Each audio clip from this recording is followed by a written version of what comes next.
जिसकी गंगा दिन रात प्रवाहमान है। ये वो अमृत वाणी है जिसमें डुबकी लगाने वाले तीनों लोगों में अनंत जीव पार होते हैं और संख्याता जीव पार हो रहे हैं और अनंता जीव पार होंगे। जैसे गंगा नदी है, उसमें डुबकी लगाने वाला अपने आप को पवित्र मानता है और वो गंगा के भी सीमित रहती है, वो तीनों लोगों में नहीं रहती। गंगा का सीमित एरिया है, लेकिन ये जिनवानी की गंगा ये असीमित है। ये जितनी जाती है, जितनी देती है और उतना उद्धार भी कर देती है। जिनवानी की गंगा रूपी अमृत के पानी में आप डुबकियां लगा रहे हो और अमृत को पीने का प्रयास भी कर रहे हो। ये जिंदगी कैसी है? ये द्वंद्वात्मक है। जिंदगी कैसी है? द्वंद्वात्मक है। क्योंकि यहाँ सुख भी है और दुख भी है, गर्मी भी है और सर्दी भी है, भूख भी है और प्यास भी है, धूप भी है और छाया भी है। अब मेरे परमात्मा ने 22 कड़ी से तो बता दिए,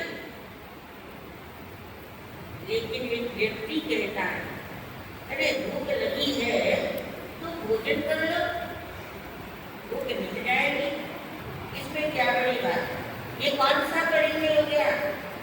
क्योंकि भूख हर एक जीव को लगती है। भूख की पीड़ा एकेंद्रिय से लेकर के पचेंद्रिय तक ये सभी को लगती है, प्यास भी सभी को लगती है, अकेले संत को ही नहीं, अकेले साधुओं को नहीं, क्या श्रावक क्या श्राविका, क्या प्रियंत क्या मानती, क्या देवता, सभी को भूख है। और भूख क्या कहा उस व्यक्ति ने, अरे भोजन करो तो भूख शांत हो जाएगी, पानी पियो क्या शांत हो जाएगी। ये सोल्यूशन तो बहुत आसान है ना सर, लेकिन फिर भी इसको परिचय क्यों कह दिया? हैरानी वाली बात है, क्योंकि आज के इस ग्लैमर वर्ल्ड के अंदर, है ना, ग्लैमर युग के अंदर हर चीज उपलब्ध है, कोई चीज की कमी नहीं है। तो ये बड़ी से उस समय हो सकता है कि भगवान और संत सभी जंगलों में रहते थे, उस समय ये परिचय हो सकते थे, लेकिन परमात्मा की वाणी कभी उस समय के लिए नहीं थी, वो तो आज के युग के लिए भी उतनी इंपॉर्टेंस रखती है जितनी पहले थी। तो परमात्मा ने क्यों कहा कि भूख परिचय है, प्यास परिचय है। और देखो धन कमाने के लिए भी उतने ही परिचय सहन करने पड़ते हैं जितने धर्म करने के लिए, है ना। योगा करते होंगे कई लोग, है ना, तो योगा में क्या करते हैं, तरह तरह के आसन ही तो करते हैं ना। कोई सूर्य आसन कराएगा, कोई दंडासन कराएगा, कोई वज्रासन कराएगा, कोई शवासन कराएगा। ये आसन क्या है? आसन क्या है? शरीर को दुख देना है। आसन क्या है? अब आप आराम से कुर्सियों पर बैठे, अगर अभी मैं जमीन पर बैठे पद्मासन लगा करके बैठ जाओगे, बैठ जाओ, कितनी देर बैठोगे? शाबाश, बैठ तो जाओगे, मैं भी बैठ जाऊंगी, है एक समय करेगा तो फिर बैठना तो बड़ी चीज नहीं बैठते हो, एक समय पद्मासन में करा करना। और याद रखो जिसका पद्मासन लग जाता है और जो 1 घंटा बैठ सकता है वो धीरे धीरे प्रैक्टिस करे, वो 3-3 घंटे 4-4 घंटे तक भी बैठ सकता है ना। फिर वो आसन उसे सिद्ध हो जाए। जैसे हम कहते हैं ना कि कोई हम नियम ले और ये प्रतिज्ञा कर ले, संकल्प कर ले कि मैंने इसको किए बिना पानी नहीं पीना, अन्न स्वीकार नहीं करना, चाहे वो छोटा नियम है चाहे वो बड़ा नियम है, और नियम रेगुलर उसी वक्त पर उसी टाइम पर आप कर रहे हैं तो आपका वो नियम भी सिद्ध हो जाएगा। फिर आप किसी पर भी वो नियम लागू करेंगे। यानी जैसे एक माला का ही नियम ले लिया और आपने माला पढ़ के किसी को पानी पिला दिया तो वो सिद्ध है आपके, तो पानी भी काम करेगा। तो हमारी श्रावकों का क्या कर्तव्य है? ये मैं जिंदगी के अंदर कोई ना कोई तो नियम है, जरूर क्या करना चाहिए, लेना चाहिए। और तो नियम की बात मैं बाद में करती हूँ, पहले भूख और प्यास की करते हैं, भूख और प्यास। अब हम संत बने तो क्या शरीर को कष्ट देना धर्म है? आप समाज में बैठे हैं, 5-5 समाज में कोई करता होगा, कोई 3 कोई 2 जितनी भी किसकी आस्था है उतनी समय नहीं करता होगा। तो इतनी देर तक गर्मी में मुख पर बात करके बैठना, ये भी तो शरीर को कष्ट है ना। देने में धर्म है? मैं आपसे सवाल करूं, बहुतों का, नौजवानों का ये सवाल होता है कि क्या हमारे धर्म में ही है, हमारे धर्म में ही है कि शरीर को कष्ट दो ये धर्म है, उपवास करो ये धर्म है, अठाई करो ये धर्म है, उल्टा रखो ये धर्म है। जैसे आसन करोगे कुछ ना कुछ तो करोगे ना, ये धर्म है। तो मैं आपसे पूछती हूँ, शरीर को कष्ट देना धर्म है? आपकी नॉलेज में क्या है? अगर शरीर को कष्ट देना धर्म है तो संयम किस लिए? संयम भी तो शरीर को कष्ट ही देना ना, पैदल चलना, इतने इतने मील तक जाना, रोजाना, और जिंदगी भर के लिए, ये नहीं 2-4 साल के लिए। जब हमने स्वेच्छा से संयम लिया तो ये प्रतिज्ञा की कि मैं पूरी जिंदगी इन नियमों का क्या करूंगा, पालन करूंगा। तो इसका एक भाव उठता है, एक प्रश्न उठता है कि क्या शरीर को कष्ट देना ही धर्म है? आपकी नॉलेज में क्या है?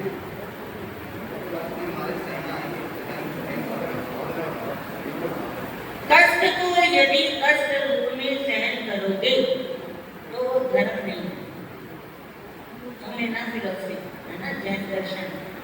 कष्ट को यदि कष्ट रूप में सहन करोगे कि संयम ले लिया है, अब मुझे रात को पानी नहीं पीना, हाय हाय करते हुए सारी रात बिता रहे हैं, तो ये धर्म नहीं है।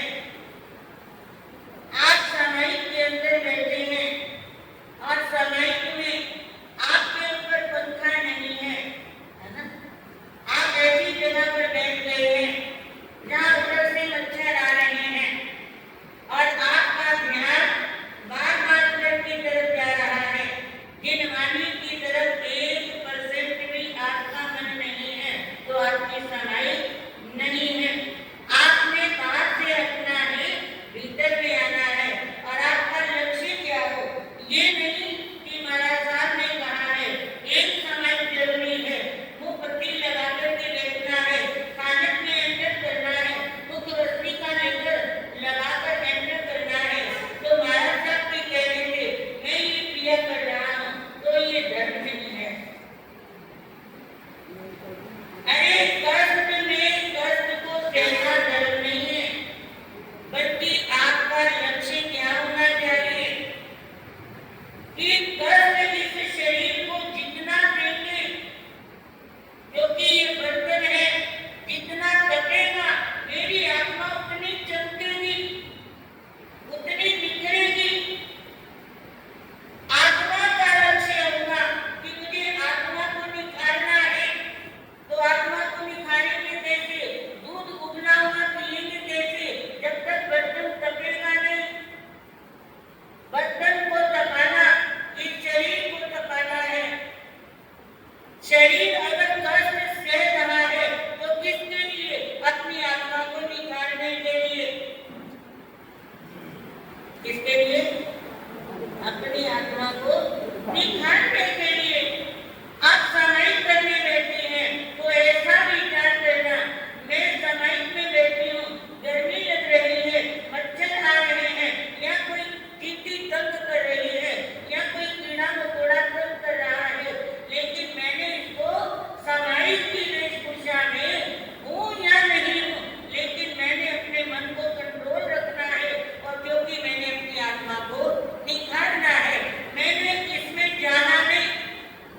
शरीर के लिए मैंने पूरा दिन लगा दिया है, इसको खिलाने में, इसको पिलाने में, इसको सजाने में, इसको संवारने में, लेकिन 2 घड़ी के लिए अगर मैं आई हूँ तो मैंने इन चीजों पे ध्यान नहीं देना। क्यों? क्योंकि मैंने अपनी आत्मा को निखारना है। जहाँ आत्मा का लक्ष्य होगा वो धर्म है, और जहाँ आत्मा का लक्ष्य नहीं है वो धर्म नहीं है, वो क्रिया है। वो धर्म क्रिया है, लेकिन धर्म नहीं है।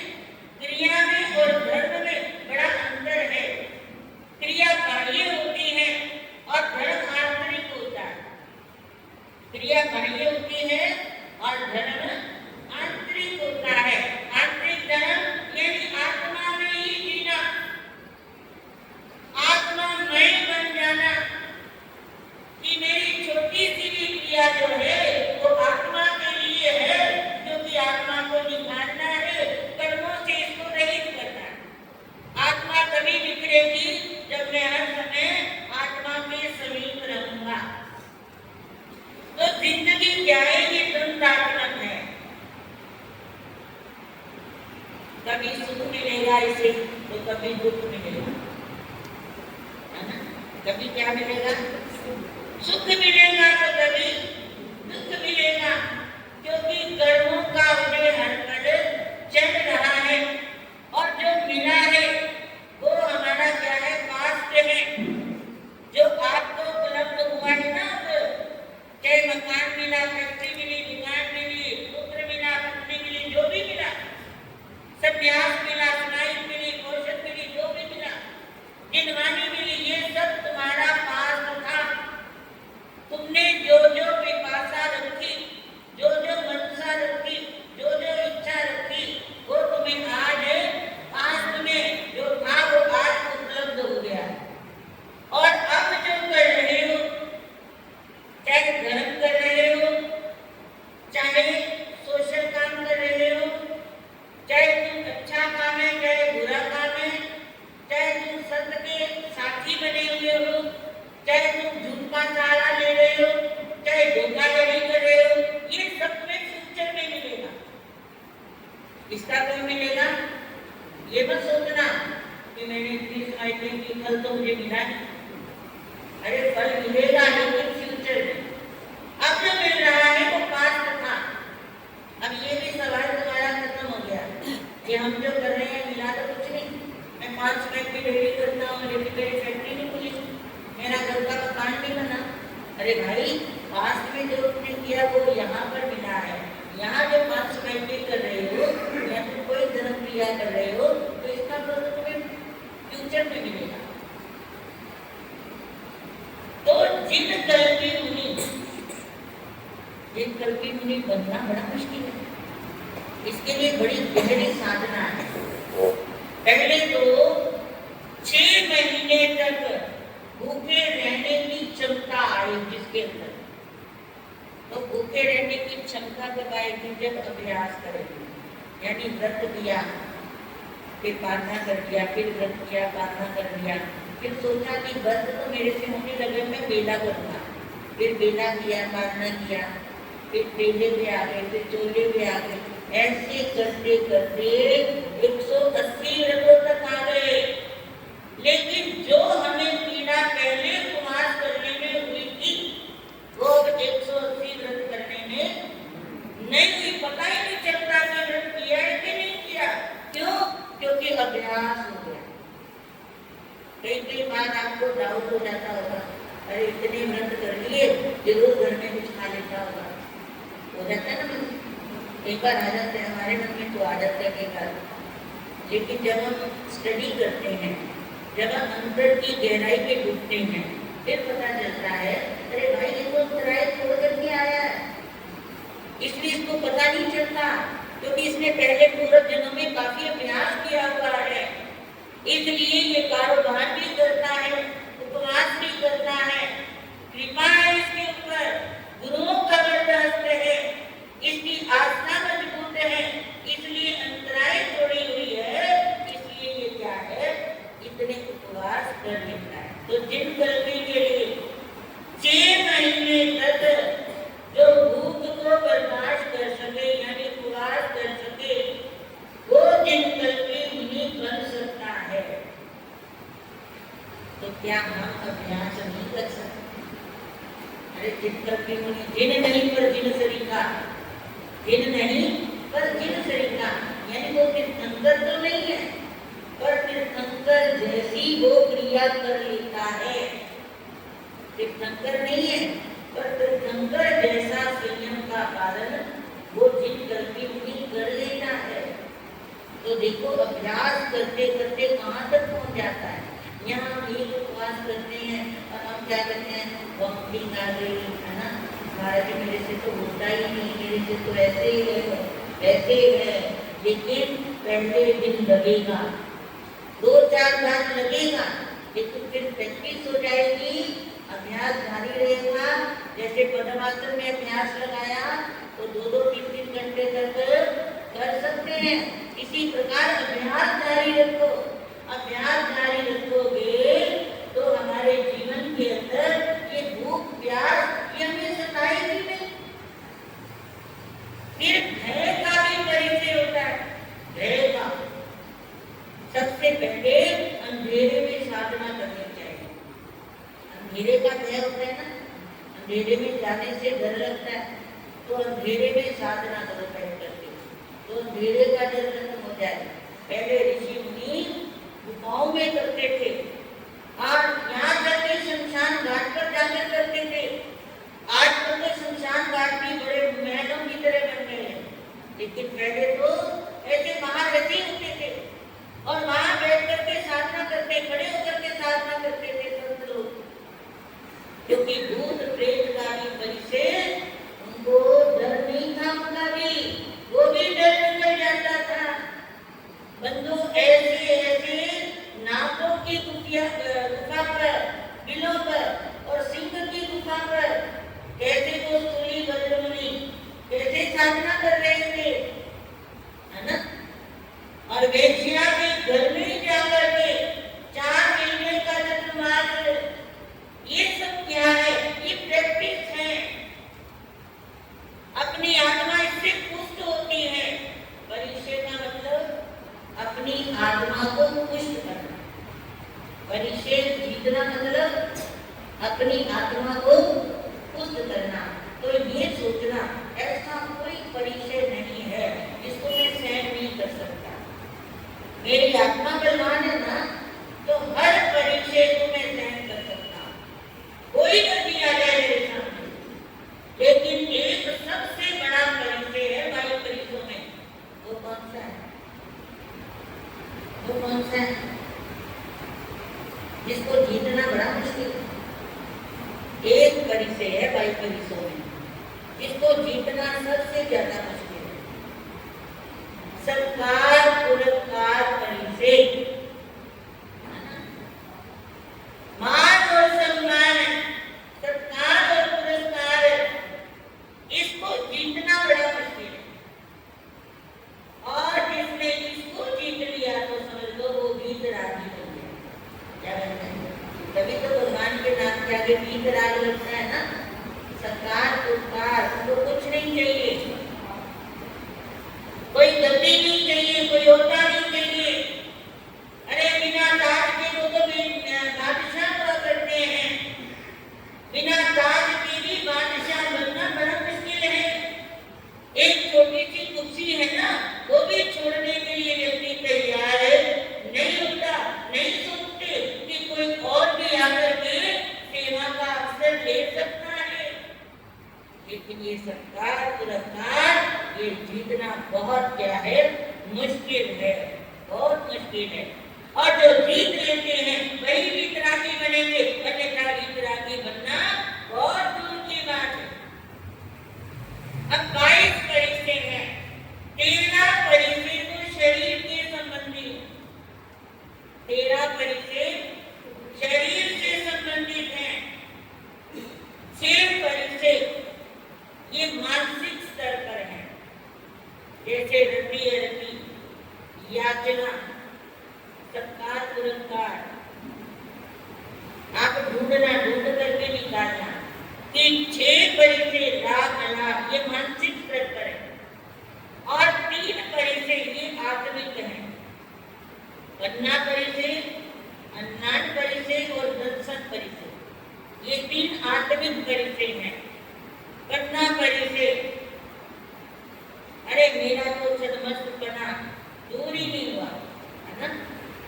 मैं तो ठगा गया, मैं तो फंस गया, कहाँ आ गया मैं, ऐसी भावना आने लग जाए तो पन्ना परिचय, यानी अपनी प्रज्ञा कहाँ लग गई, संयम से हट करके चली गई। दूसरा है अन्नान परिचय, अरे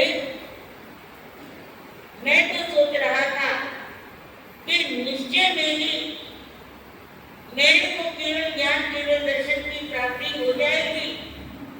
ये धर्म बड़ा अच्छा है, बढ़िया है और इसीलिए मैं आया हूँ। लेकिन यहाँ तो कुछ भी नहीं है। तो ये अज्ञान परिचय है ना। फिर आ गया दर्शन परिचय, यानी श्रद्धा ही खत्म हो गई। श्रद्धा कौन सी? कोई पूर्व में तीर्थंकर नहीं हुए, आज है नहीं और आगे की किसने नहीं की। यूं ही हम पूर्वाचार्यों पर विश्वास करते रहे, ये हमारी श्रद्धा भी क्या होगी? खत्म हो गई। तो ये आत्मिक परिचय। 13 परिचय शरीर से संबंधित है, 6 परिचय मानसिक स्तर पर संबंधित है और 3 परिचय आत्मिक है। तो ये 22 परिचय हैं और जिनको ये परिचय नहीं लगते और आत्मा जिनकी पुष्ट हो जाती है कि मेरी आत्मा बलवान है, ये परिचय मेरा कुछ बिगाड़ नहीं सकते। मैं पूर्ण रूप से इन्हें एक्सेप्ट करता हूँ, सेव करता हूँ, इनको ट्रीट करता हूँ और बिलीव इन सोल, मैं अपनी आत्मा पर विश्वास करता हूँ। तो आत्मा क्या हो जाएगी? पुष्ट हो जाएगी। ठीक है। तो देखिए तीर्थंकरों के मानी किसलिए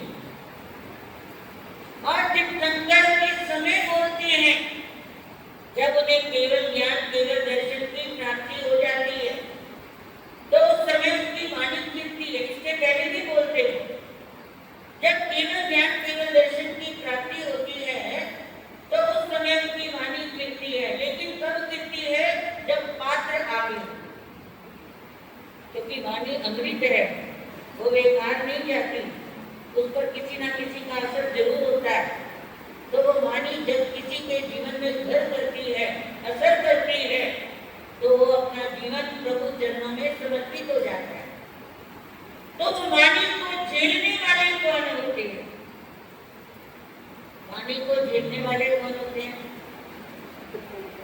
गंधर्व। तीर्थंकरों की वाणी को कौन झेल सकता है? याद कर लो एक बार। तीर्थंकरों की वाणी को कौन झेल सकता है? गंधर्व। अगर गंधर्व ना होते, गंधर्वों का उपकार है हमारे ऊपर कि उन्होंने ये वाणी आगे से आगे कैसे हमारे तक पहुंचाई है। बंधुओं जैसे शेरनी का दूध सोने के पात्र में ही टिका करता है, इसी प्रकार तीर्थंकरों की वाणी का अमृत ये भी गंधर्वों के पात्र में ही टिका करता है। और गंधर्व ना हो तो उनकी वाणी कभी गिरती नहीं है। भगवान महावीर कब बोले?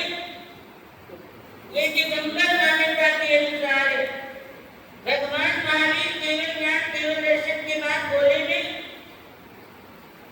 जबकि सभी तीर्थंकरों की वाणी गिरी है। अकेले परमात्मा भगवान महावीर है, इनकी वाणी गिरी नहीं। जानते हो आप तो कितने दिनों के बाद गिरी?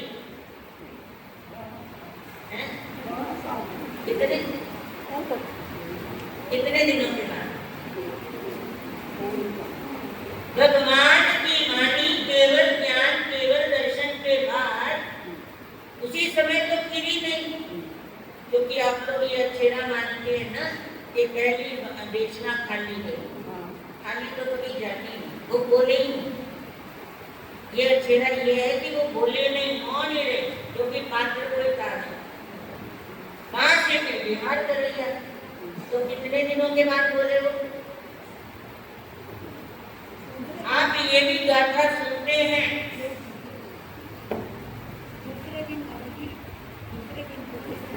दूसरे दिन कैसे सुन सकते हैं? आपने ये एग्जाम्पल नहीं सुना कि इंद्र महाराज ने जब देखा कि भगवान की वाणी क्यों नहीं गिरी? पात्र कौन है? वो इंद्र बुद्धि गौतम है, वो तो यज्ञ जा रहा है। तो यज्ञ के अंदर इंद्र महाराज गए ब्राह्मण का वेश बना करके और ब्राह्मण के वेश में जाकर के एक गाथा बोलते हैं, हे इंद्र बुद्धि गौतम, मैंने सुना है कि तू बहुत बड़ा वर्ड का विद्वान है, तो इस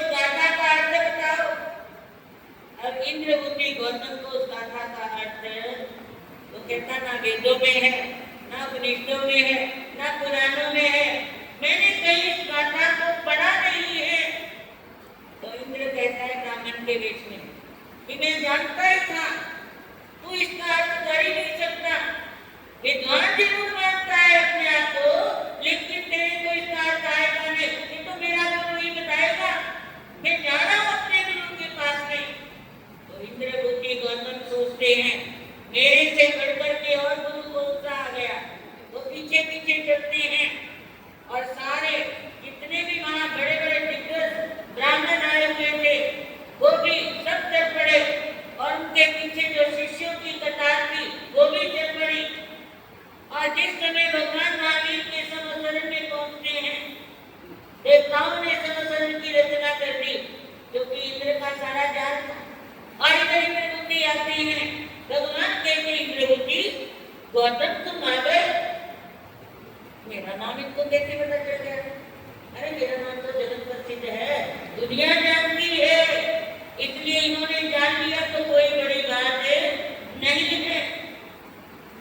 लेकिन दूसरे ही पर प्रभु ने फिर कहा, हे इंद्रबुद्धि गौतम, बहुत सालों से तेरे मन में आत्मा को लेकर के संशय है और तूने प्रतिज्ञा की है जो मेरे सवालों का हल कर देगा मैं उसका शिष्यत्व स्वीकार करूंगा। आत्मा के लेकर के उन्होंने सारी चर्चाएं करनी शुरू कर दी और उसी समय इंद्रबुद्धि गौतम के मन में आया कि जिस सवाल को मैंने किसी को बताया नहीं, कहा नहीं, यही सर्वज्ञ है जिन्होंने मेरे अंतर के प्रश्न को भी क्या कर दिया है, हल कर दिया है, समाधान दे दिया है। उसी समय चरणों में झुक गया कि गुरुदेव भगवान मैं सर्वस्व आपके चरणों में समर्पित करता हूँ और शिष्य के रूप में मुझे स्वीकार करो। अग्नि बुद्धि वायु बुद्धि सभी आ गए और 11 गंधर्व और साथ में उनके शिष्य 500, किसी के 700, कितने कितने। तो देखिए 4400 व्यक्तियों ने इकट्ठे गुरु पूर्णिमा वाले दिन दीक्षा ली। कौन से दिन? वो दिन कौन सा था? गुरु पूर्णिमा का दिन था, जिसे हम गुरु शिष्य की जोड़ी कहते हैं। गुरु को शिष्य मिल गया और शिष्य को गुरु मिल गया और वो पूर्णिमा क्या हो गई? गुरु पूर्णिमा के नाम से प्रसिद्ध हो गई। अब आप घर जाकर के देखना, भगवान महावीर को केवल ज्ञान कब हुआ था और शिष्य कब मिला? गुरु पूर्णिमा को शिष्य मिला और केवल ज्ञान कब हुआ था? वो आप तिथि नोट करना, उसके बाद दिन गिनना कि कितने दिनों के बाद भगवान की वाणी गिरी। अगले दिन नहीं, हमारी युवा में कहते अगले दिन गुरु पड़े थे वो, अगले दिन नहीं। ये तो कथा सुनी है ना आपने, मैं नई कथा कोई नहीं सुना रही हूँ। मैं तो जो मैंने सुना है, पढ़ा है, जन्म किया है, वही आप लोगों को सुना रही हूँ। तो ये कोई 65 दिन कहता है तो कोई 66 दिन कहता है, इसमें एक दिन का अंतर हो सकता है, 65 दिन या 66 दिन। पता नहीं हमारे वाले 65 दिन कहते हैं, पता नहीं दिगंबर वाले कहते हैं। एक दिन का अंतराल जरूर है। इतने दिन के बाद भगवान बोले, तो इतना बड़ा उपकार है गंधर्वों का और उन्होंने ये संकलन किया और संकलन करके धीरे धीरे दिमाग के कोश से वो जब स्मृतियां भ्रष्ट होने लगी, यानी खत्म होने लगी, कम होने लगी, तो उस समय हमारे आचार्यों ने इसको क्या कर दिया? लिखित रूप में कर दिया। तो ये वाणी वही है, इस वाणी को सुन करके, जी करके अनंत आत्माएं सिद्ध हुई है और अनंत आत्माएं सिद्ध होंगी, है ना? हो रही है नहीं, महाविदेव क्षेत्र से हो रही है, लेकिन भरत क्षेत्र से, इरावत क्षेत्र से ये होंगी। तो भगवान महावीर की वाणी, जिसमें 2 अध्ययन आपने श्रवण किए, आज तीसरा अध्ययन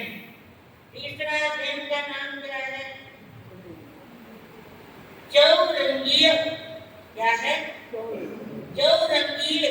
चौरंगीय भी बोल सकते हैं, चौरंगीय भी बोल सकते हैं।